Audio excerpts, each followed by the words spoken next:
Hello everybody, welcome to my channel.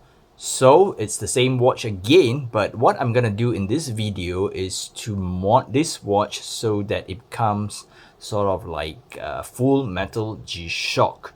So without further ado, let's take a look at what we have here. So yes, you might have seen this before from a video from Just One More Watch. To be very frank, I wanted to mod this piece for quite a while when the first full metal G-Shock squares was introduced in the market. But I was a bit skeptical on not whether or not this kind of mod kit it's good enough. I'm a bit skeptical about the quality. You know, I bought an SK May full metal G-Shock homage, and yeah, it's okay, but it's not up to what I want. So after seeing the video from Just One More Watch, I really took the plunge to buy one of the kits myself, and let's try to do some mod today. So let's open up the box and see what we have. MFG, and we are greeted by, I think it's a foam cover. Get stuck. Okay, so yeah. And what we have here, it's, I would say, a complete kit. Frankly, I'm not too sure what all these decals are for. Maybe they have a version that is PVD and it's sort of like to help us cover up the watch, or it's just to prevent scratching up the watch, or I don't know, we'll see how it goes. And this is the bezel, what we have. Okay, we have some I don't know, screws, and yeah, we have quick release spring bars, and I'm not too sure what these two decals are for. We're gonna find out. I don't think there is any instruction, and this is the bracelet. Let's try to open up. Well, it's a really nice bracelet with meal clasp, and it's fully brushed. Okay, let's peel off some stickers here. Yes, it's a combination of brush and polish, I guess, on the first link. Let's peel off some more of those. Usually I'm having a hard time.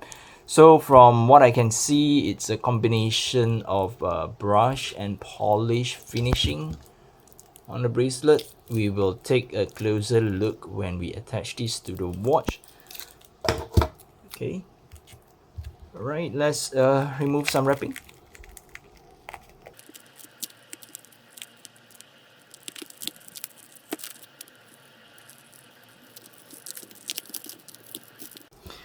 Well, that was a big struggle there. I'm gonna move everything to the side, and so that we have a cleaner workspace. And this is the bezel. Not bad. It's a solid piece that is milled out. I think it's very good. Okay, so the first step to do is, I guess, to remove the strap. Okay, with the strap removed, I think we will have to remove the bezel. They have included the flathead screwdriver, a Phillips screwdriver, and I just noticed that they have a spring bar tool as well. And let me try to find some instruction if there is. Nope, there's no instructions in the box, so we'll have to go in blindly here. Okay, just try to remove the screws.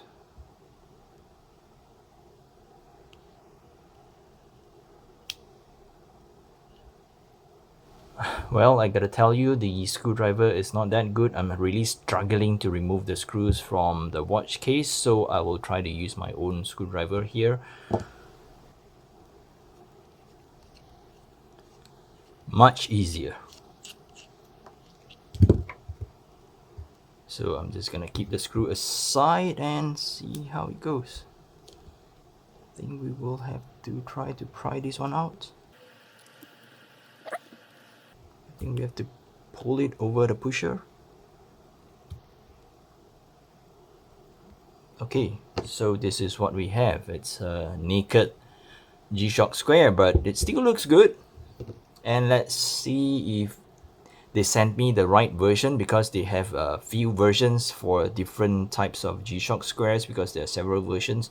So mine is the G5600E, and I did check with them before buying, and then they said this should be the correct one. So let's see if it fits.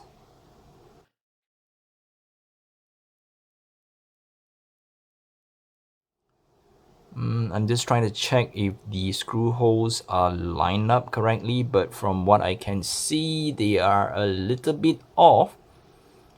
So I'm not too sure how it will go. But anyhow, let's try to use the supplied screw, because I guess the thickness of the bezel is a little different here.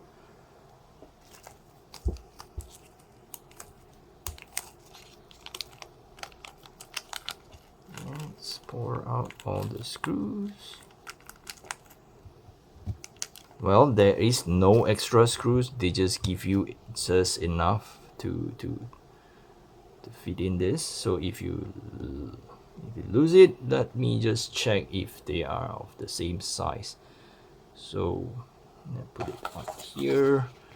This one is the original G-Shock, and this one is the aftermarket version. I think okay, it looks the same, but maybe a little different. This one, it doesn't seem like stainless steel. Let's see.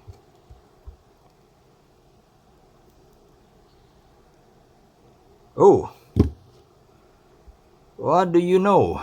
It's a flat. Okay, damn it.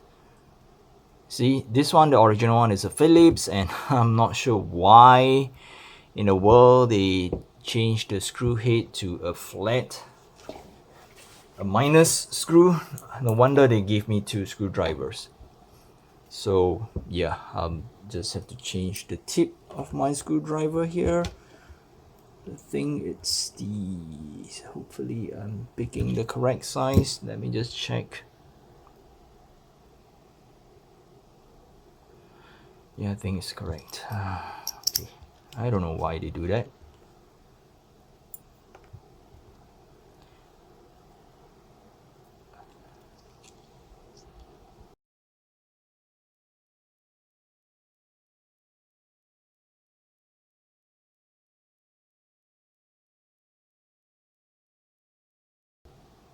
Okay, so this is the watch with the bezel attached. Well, we can see some black under resin on the side, but I think it's passable. So I'm gonna unwrap the bracelet and I'm gonna try to attach it. Then we'll see how it goes. Okay, I've removed the bracelet from the wrappings, and this is the bracelet, and we'll try to fit this into the watch. Okay, it should be here. Comes with quick release spring bars, but before that, just let me check if the length is correct.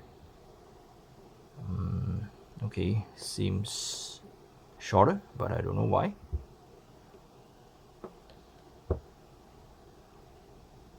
Let's play around. Okay, it's springy, and let's try to fit this one in.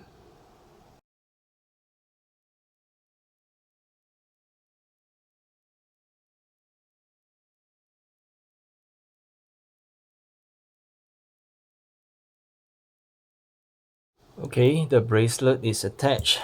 Just trying to take a look here. Yep, I'm having problem with the massive lug to lug distance. So, yep. Okay. So, but anyhow, I'm gonna try to size the bracelet and come back. One good thing about the bracelet is that they are held in by individual spring bars. So instead of using like bracelet removal tool or something, we could just use this supplied thingy here to push out the bracelet, the spring bar inside the bracelet. So I'm guessing I can remove all 1, 2, 3, 4 of this, because this one is tapered, the rest are straight. So I'm gonna go for the max for now. Push. Yep.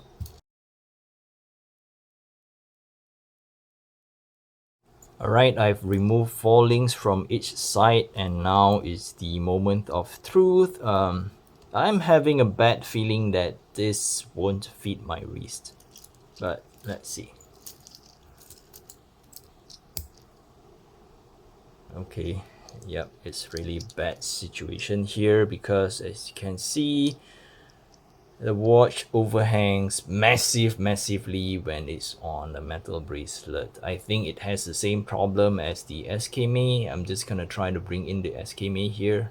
Okay, so I'm gonna put these two side by side and see what the effective lug to lug distance is right for this two. So this is my original Casio with the aftermarket metal bezel and bracelet, and on the left here is the SKMA, and I think the SKMA has in fact a much longer lug to lug distance. And well, anyhow, it's still too big for my wrist, and I would say I might put it back on my resin strap and call it a day.